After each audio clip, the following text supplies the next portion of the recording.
With a single twist of its head, thousands of quills spring upright, its tail rattling like a death knell.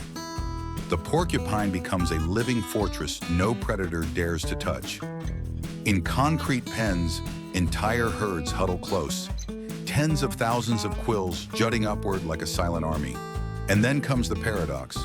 This once fearsome creature now served as a delicacy, ivory white meat sizzling with lemongrass and chili, crispy skin crackling as its aroma fills the air. Welcome to AgroWorks USA. In this video, we'll uncover how porcupines have gone from wild survivors to a billion-dollar farming industry. From breeding pairs that can produce hundreds of offspring each year, to specialized enclosures designed to contain these escape artists, to the processing lines that transform a spiny fortress into a prized dish, we'll explore every stage of this unlikely journey. So stay with us, hit like, subscribe, and ring the bell to never miss another story from the hidden world of modern farming.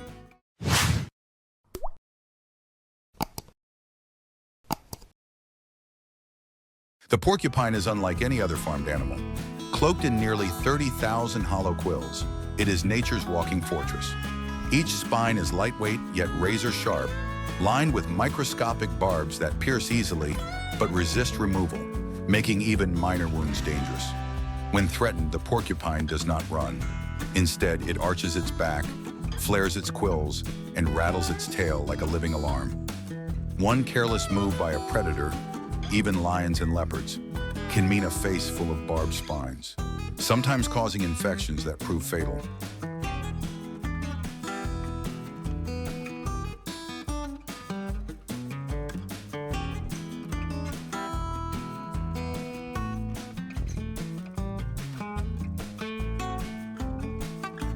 At birth, porcupets emerge with soft, flexible quills, so they do not injure the mother during delivery. Within hours, those quills harden into protective spikes, ensuring survival from the very first day of life. Despite their intimidating armor, porcupines are slow-moving herbivores and omnivores, feeding on roots, tubers, fruits, leaves, and occasionally insects. This rare mix of unique biology, defensive power, and valuable meat makes the porcupine both fascinating and challenging to domesticate.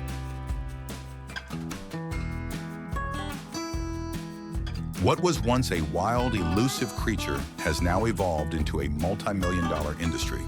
Vietnam leads the world in porcupine farming, producing nearly 70% of global supply, with thousands of smallholder farms scattered across rural provinces. In China, demand has surged, pushing the porcupine sector's value to over $3.2 billion, with some large-scale operations reporting annual revenues of more than $20 million.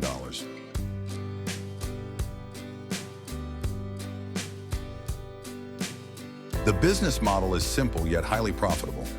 A farm with just 50 breeding pairs can yield around 200 market-ready porcupines each year, while healthy breeding stock fetches 160 per animal. On the consumer side, porcupine meat is promoted as a delicacy across Asia, Europe, and Africa. Admired for its lean, protein-rich texture that blends the flavors of pork and beef. Beyond food, the pet trade has become a surprising new frontier. In China, exotic pet enthusiasts pay from a few thousand to tens of thousands of yuan for rare-colored porcupines, turning this once fearsome animal into a luxury symbol and pushing profitability even higher.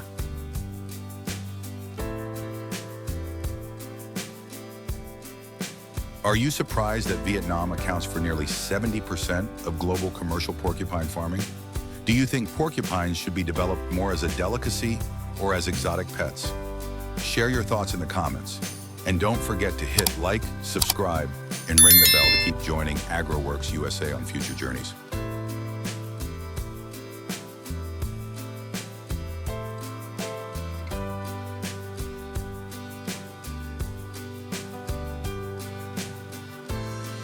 Building the right environment is the foundation of successful porcupine farming.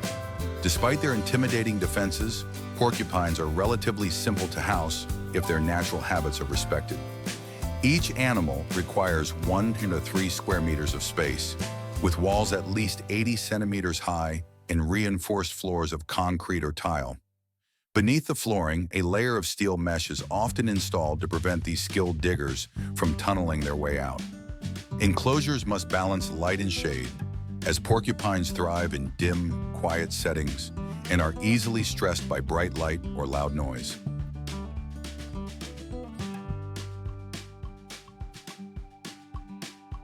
Temperature control is another key factor. Ideal conditions fall between 20 Fahrenheit and 30 C, with protection from both heavy rain and direct sunlight. Farmers maintain good ventilation while ensuring the pens remain dry and draft-free. Hygiene is critical. Waste and leftover food must be removed daily, as porcupines are highly sensitive to damp, dirty environments. Many farms even bathe the animals with clean water to reduce stress, control parasites, and regulate body temperature. Well-structured housing not only protects the porcupines, but also maximizes reproduction, reduces disease risk, and improves survival rates, forming the backbone of modern commercial porcupine farming.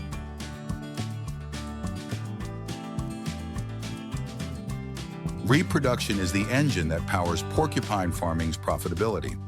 Porcupines typically reach sexual maturity at around 1 year of age, weighing close to 10 kilograms. Farmers carefully select healthy breeding stock, disease-free, evenly coated in glossy quills and physically balanced, to ensure strong offspring. A breeding pair can remain productive for 60 to 7 years, making each one a long-term investment.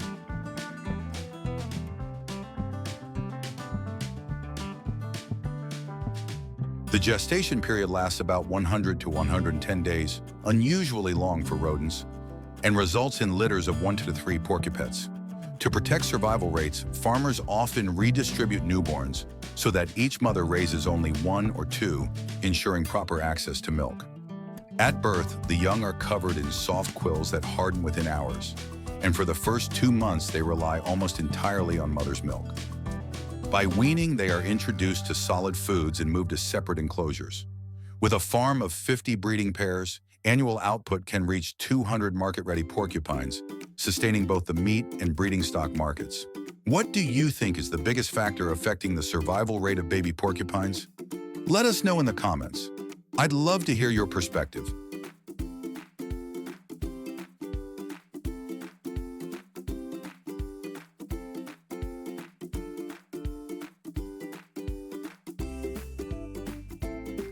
One of the greatest advantages of porcupine farming is its remarkably low feeding cost. As omnivores, porcupines thrive on a wide and flexible diet.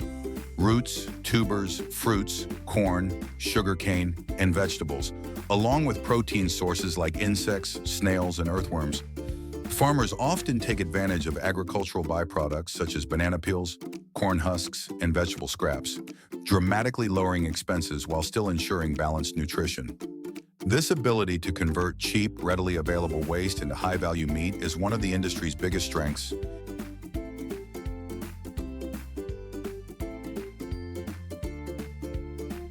Feeding is usually done once per day in the evening, aligning with the porcupine's nocturnal lifestyle. This simple schedule reduces labor, minimizes feed waste, and keeps animals less stressed. Protein-rich components help accelerate growth, enabling market porcupines to reach 7 to 12 kilograms within just 8-10 months. For commercial farms, the economics are clear. Low input, high output. Even smallholders can scale efficiently, turning farm leftovers into animals worth hundreds of dollars. Larger farms go further, supplying specialized feed mixes to exotic pet owners. An additional revenue stream that transforms porcupine farming from a niche sideline into a diverse, profitable agribusiness.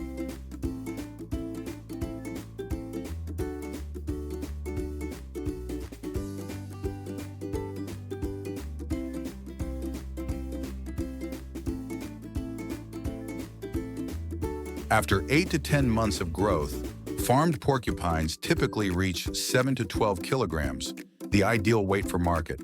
But moving them from pen to table is far from simple. Handling these spiny animals requires patience, skill, and specialized tools.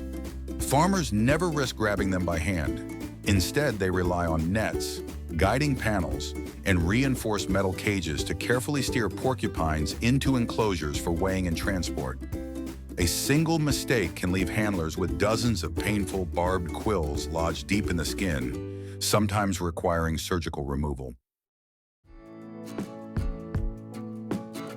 Once secured, porcupines are placed in ventilated cages or sacks designed to prevent injuries and reduce stress during transport, since agitation can directly affect meat quality.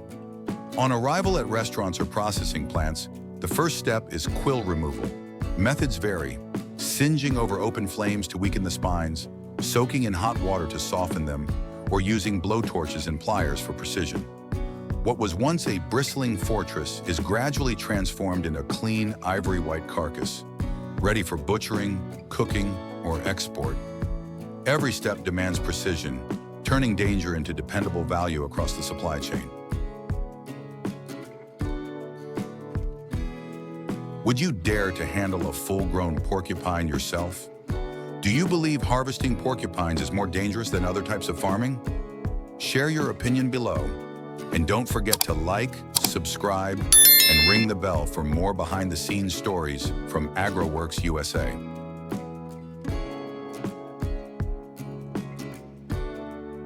Once the quills are removed, the porcupine begins its transformation from wild survivor to commercial product. The carcass is first fire-seared or soaked in hot water to sterilize the skin and loosen any remaining quills.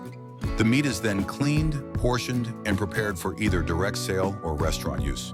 Porcupine meat is prized for its ivory-white color, lean texture, and slightly sweet flavor, often compared to a cross between pork and beef. In Vietnam and China, signature dishes include grilled porcupine with chili and salt, slow-cooked stews, and stir-fried cuts with lemongrass, where the crisp skin and juicy interior have become a culinary attraction.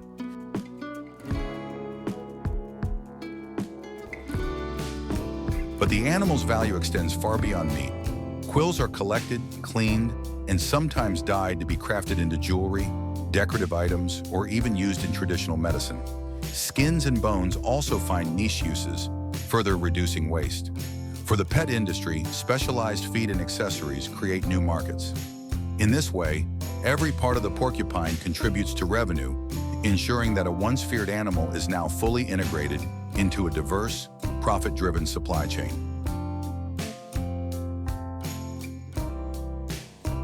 Porcupine farming sits at the crossroads of opportunity and controversy. On the one hand, it helps reduce hunting pressure on wild populations, offering a controlled, profitable alternative to poaching. By using agricultural byproducts as feed, farms recycle waste and operate with lower environmental impact than many traditional livestock systems. For rural households, it provides a new income stream, lifting communities through small-scale but high-value production. Yet ethical concerns remain. Critics argue that turning a wild animal into a commercial commodity risks stimulating illegal capture, undermining conservation goals. Questions of animal welfare also arise. Are concrete pens and dense housing compatible with the porcupine's natural solitary lifestyle? Even slaughter methods spark debate, with calls for stricter, humane standards. As global demand grows for meat, quills, and even pets, the challenge lies in balancing profit with responsibility. Sustainability will depend on transparent regulation, careful breeding programs, and respect for the animal's natural biology. From a fortress of quills feared by predators to a billion-dollar farming industry, the porcupine's journey is nothing short of extraordinary. What once stood as a symbol of danger now fuels livelihoods, cuisines, and even art across Asia and beyond. Yet with this transformation comes responsibility to balance profit with ethics and innovation with respect for nature. The story of porcupine farming forces us to ask, can we tame the wild without losing what makes it unique?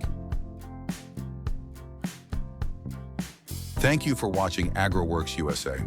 If you enjoyed this story, don't forget to like, subscribe, and ring the bell so you never miss the hidden journeys behind the food, farming, and industries that shape our world.